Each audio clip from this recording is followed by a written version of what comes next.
Well, let me first of all say that I was in touch with His Excellency John Odigie Oyegun, the former governor of Edo State. And he narrated to me what happened because I wanted to have a first-hand information as a lawyer. We'll call it direct evidence. And so it's no longer allegedly. It happened. This was an assassination attempt by people I can describe as either the governmental people or their agents. And why did I say so? Governor Okpebholo, recall. That's the governor of Edo State. The governor of Edo State. The figure challenged governor of Edo State. Recall that he once warned P2B that he should not step into Edo State except he gets clearance from him and that his security will not be guaranteed. I remember I was in your studio to warn that this is a threat to the life of the opposition leaders. Today, where they wanted to welcome Olumide Akpata, the former president of MBA, because this is an attack on MBA. That's the Nigerian Bar Association. Nigerian Bar Association, right, into ADC. What they met was about convoy of 10 vehicles with one pilot vehicle controlling them. They went first into the venue where the event took place, and they had left there because they heard that people were coming to attack them, and they ran into Oyegun's house. To confirm their seriousness, they chased them. After shooting things in that venue, they chased them into Oyegun's house and blasted the gate and all the vehicles that were there. So this was an assassination attempt. Right. This is genocide against political opponents. You know, this genocide might be an extreme word. No! This government has started trying to do genocide against political parties. You must have heard when they said that it's like we are tilting towards one party state. And this was orchestrated by APC to ensure that there is no other party. That is what genocide means. Yeah, but having failed to genocide all the political parties, because ADC from the kingdom of grace just emerged, their only choice now is to wipe out the opposition leaders. And that is the next era they are going into. Right. Let me just make it clear, because you're a lawyer as well. And yes, you know that with these kinds of things, one has to be careful what you actually say. Absolutely. But unless yes, you have absolute evidence to support the point that you're making. But let me yes, just say this. Yes, the governor is the chief security officer of the state, and the president is the chief security officer of Nigeria. But the fact that Governor Okpebholo said that if you do not inform me when you come in, I cannot guarantee your security, doesn't mean that he's the one who carried out the attack. Well, then why are you arresting El-Rufai? Because you said on television, he said that we were listening to people. No, I think that those and are two based on different that, things. No, I'm trying to tell you that what is good for the goose is good for the gander. If you would not blame Okpebholo, having made the threat. No, Okpebholo did not say that. No, hold on. Yes. Okpebholo did not say that if you come into my state and you don't tell me, I'm going to attack you. He said, that's not what he said. I cannot guarantee your security. Yeah, El-Rufai said on this program that we have our ways of listening to the government, and we were listening to the government. Yes. We essentially, broadly speaking, tapped the national security advisor's phone. That's a completely different thing. What he made is an allegation in law.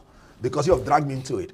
Even if you come to law court and plead guilty, you are still expected to prove the ingredients of the offense. Indeed. Before the courts can convict you. So that somebody came on TV and said, I did to an elephant. An elephant died. Well, let's get back to the crux of the matter, because these are very important things. Let me ask you this. So your sense is that this was targeted? Targeted? And not just a security breach or isolated violence? No, it's a premeditated attack. Right. Channeled towards intimidating the opponents. Were there any casualties? Now, anybody hurt? Amongst our leaders, right, we cannot say that they killed anybody. Yeah, but was anybody hurt? But other people were injured. Right. We are yet to know about the casualty figures because it happened today. But one thing is very, very telling. 3 governors were in that venue. 3 former governors. Because I'm talking directly to Monday Okpebholo. Because one day you'll be an ex-governor. And may it be rewarded to you that in your state, you will be targeted. John Oyegu, former governor of Edo State. Professor Sumbo, former governor of Edo State. P2B, former governor of Anambra State. 3 governors. And the federal government with the state government could not provide enough security for their safety. Section 94 of the Electoral Act 2022 that has been repealed. And of course, the same provision has been provided for in the 1996 said that the security agencies must make equal provision for security for both the opposition and the ruling party, and that they will never stop any event that the opposition is to handle. They must provide that even if there is a clash in venue, security agencies must sort it out so that they will all carry out their activities. So did they have security of their own? If they had security, was there security with them? You know, this government, in order to ensure the intimidation of the opponents, they withdrew purportedly the security. You mean there was security and then the security was withdrawn? Yes. Or you're speculating about it? Right. You know, that time the government said they are withdrawing policemen from everybody. Yes. They withdrew the security of John Oyegu and all the other people. And that made But usually when you have vulnerable. an event, I mean, you inform the police and the police would send security. That is what I'm telling you. If the security was there, they wouldn't be attacked. Right. So there was no security, basically. Basically. And then, that's why I said it's genocide. It's and what happened after the alleged attack? Now, did they go to the police and report the incident? No, they reported the incident. Right. Oyegu told me that the commissioner of police was magnanimous enough to visit him. But what we do not know is what happens after then, because most of those things had happened and it died down and swept under the carpet. Let me tell you, this is a manifestation of failure of leadership. Leadership is the ability to influence people through inspiration, not manipulation or intimidation. This government hasn't failed in all indices of governance. They are now employing intimidation and manipulation. You can see what happened today. That's pure intimidation. Now, manipulation, you can see what is happening in the purported amendment of our laws to create rooms for them to rig election. That's manipulation. And you know the funny thing? They always exhibit the work of unintelligent people. You can see the amendment they did purportedly to the Electoral Act. You can see the proviso. And the proviso is as worthless as the paper that it is written on. You can see a proviso. You know what they said? They said if there is communication failure, if there is no network, the presiding officer cannot transmit, then you will use the manual result to collate. Worthless. You know why? The BVAS functions like your phone. If you snap me now, my image falls automatically to your gallery. And when you upload, you can upload me and my image onto any person or to any platform without network. You don't need it. So network comes only when you download. When you decode, unintelligent people. Right, but let me Today, just come back there is nothing like the proviso in the eyes of the law. Right, let me come back to this issue of alleged attack in Benin, because I mean that's a very critical question. You said the police and other security agencies were not there at the time of this incident, and that you have formally filed a report. Yes. Now, what I will not tell you now, to my knowledge, was whether there was any policeman that was there or not. Right. But what I would tell you was that whether there was policeman or not, is either they were not enough or there were none. But I can't say authoritatively. What I know is that they were attacked in the venue that they held the meeting, because they had to leave there when they saw that there was an advancement of politically motivated thugs to destroy their lives. Yeah. And then they ran to Chief Oyegu's house and they chased them there. And because of the fortification of the gates, they were now trying to blast the gates to know whether they can enter. They destroyed all the cars. But fortunately for the people inside, they couldn't gain entrance. Maybe all our leaders would have been dead by now. But I'm wondering, because you keep making reference, yes, and obviously I can't dispute what you're saying, but I can neither support it either because I don't have the evidence. I called Oyegu. I know, but what I'm saying is, I mean, you keep making reference to the ruling party and the government. Yes. And what I'm wondering is what it is about that your gathering in Benin City, there was such a threat to them that they would send, because it's not like it happens every day, like all the gatherings of opposition people. Why would they send armed people to shoot at them because of, and you see what I mean? I understand perfectly what you mean. What is it that posed such a threat to them that they would want to assassinate people there? I don't understand the logic. Now, first and foremost, I had told people that even if Tinubu runs unopposed in 2027, he will fail.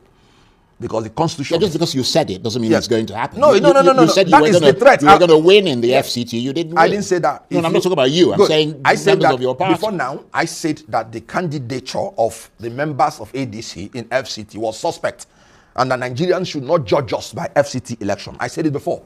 Because David Mark... Members of your party said other things. David Mark contrary to what you said. I will own up to what I said. David Mark led NWC did not provide these candidates for FCT. So they were there before we came in. And I told Nigerians that FCT election should not be the basis to judge us. And you know what? You know what election meant? What it meant is that people said instead of voting for APC, they won't go to vote. 15%. 15%.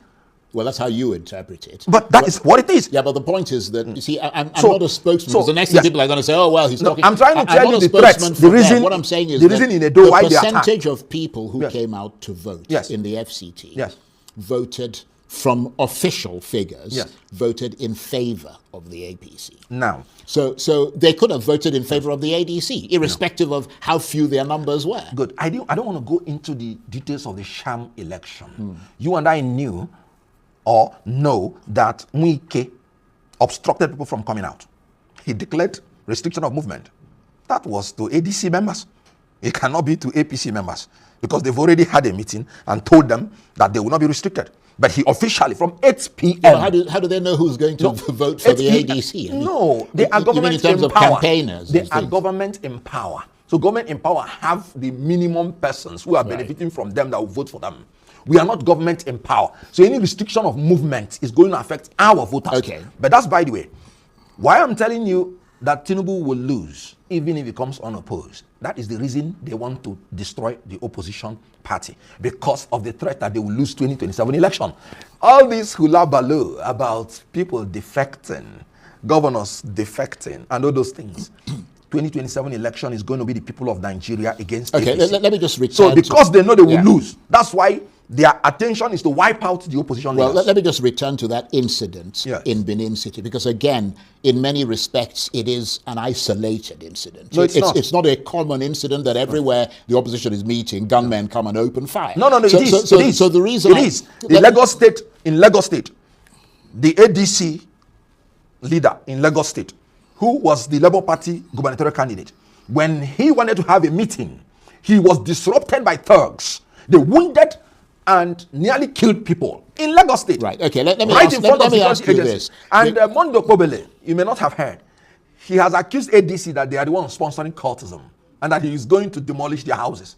So a pattern has emerged. Right. Okay. Well, let me say this, because in the statement that we received from some members of the ADC who sort of issued it, they said that democracy is in danger. Absolutely. Which obviously is a grave claim. Yes. Why should Nigerians see this as a systemic threat? Because that's what that means. That's what it is. Rather than political rhetoric amplified in a tense pre-election atmosphere.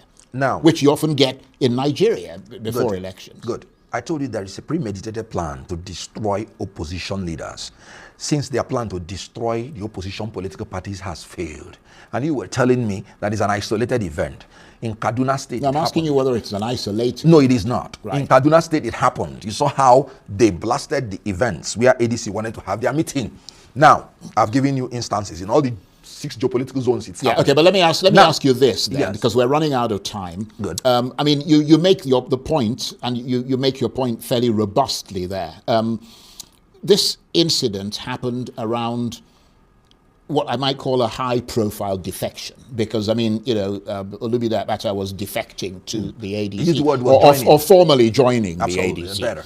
Could internal political rivalries or local tensions have played a role? I mean, without it necessarily being some officially sanctioned sort of APC affair. Then what will the rivalry be for? Well, I don't know. I'm merely asking you. That's why we are not doing our primaries. We are not doing our elections. There's no rivalry. Somebody is joining a political party, and the whole different persuasions in ADC, we are all there.